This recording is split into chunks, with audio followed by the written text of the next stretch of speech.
ശിവക്ഷേത്രത്തിലെ പ്രദക്ഷിണം അർത്ഥപ്രദക്ഷിണമാകുന്നത് എന്തുകൊണ്ടാണ്? ശിവന്റെ ജടയിൽ ഗംഗ കുടികൊള്ളുന്നു എന്നാണ്. ശിവവിഗ്രഹത്തിൽ അഭിഷേകം ചെയ്യപ്പെടുന്ന അഭിഷേക ജലത്തിന്റെ കൂടെ ഈ ഗംഗാജലവും കലർന്നാണ് പുറത്തോട്ട് ഒഴുകുന്നത്. ശിവക്ഷേത്രത്തിലെ ഓവ് വടക്കോട്ട് ഒരു ചാല് പോലെ അങ്ങ് പോവുക. ആ ഓവിൽ നിന്ന് വരുന്ന വെള്ളം ഒഴുകി ക്ഷേത്രത്തിന് വെളിയിൽ വടക്കോട്ട് പോകാൻ പ്രത്യേകം ഒരു നീളമുള്ള ചാല് സൃഷ്ടിക്കാറുണ്ട് എല്ലാ മേജർ ശിവക്ഷേത്രങ്ങളിലും. അപ്പൊ അങ്ങനെ വരുന്ന ആ വെള്ളം നമ്മൾ പ്രദക്ഷിണം ചെയ്യുന്ന പ്രദക്ഷിണ വഴിയുടെ കുറുകെയാണ് ഈ വെള്ളം ഒഴുകി പോകുന്നത്. അവിടെ നമ്മൾ നടന്ന് പ്രദക്ഷിണം വെക്കുമ്പോൾ ഇതിന്റെ മുകളിൽ കൂടെ കാലെടുത്ത് വെച്ച് വേണം പ്രദക്ഷിണം പൂർത്തിയാക്കാൻ.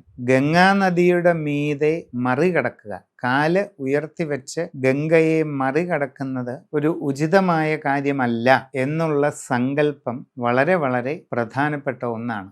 അതുകൊണ്ടാണ് ശിവക്ഷേത്രത്തിൽ പൂർണ്ണ പ്രദക്ഷിണം പതിവില്ലാതെ ഇരിക്കുന്നതിൻ്റെ കാരണം. ഗംഗാ ഭഗവതിയെ ആദരിക്കുന്നതിൻ്റെ ഭാഗമായിട്ടാണ് ശിവന്റെ പൂർണ്ണ പ്രദക്ഷിണം വരാത്തത്.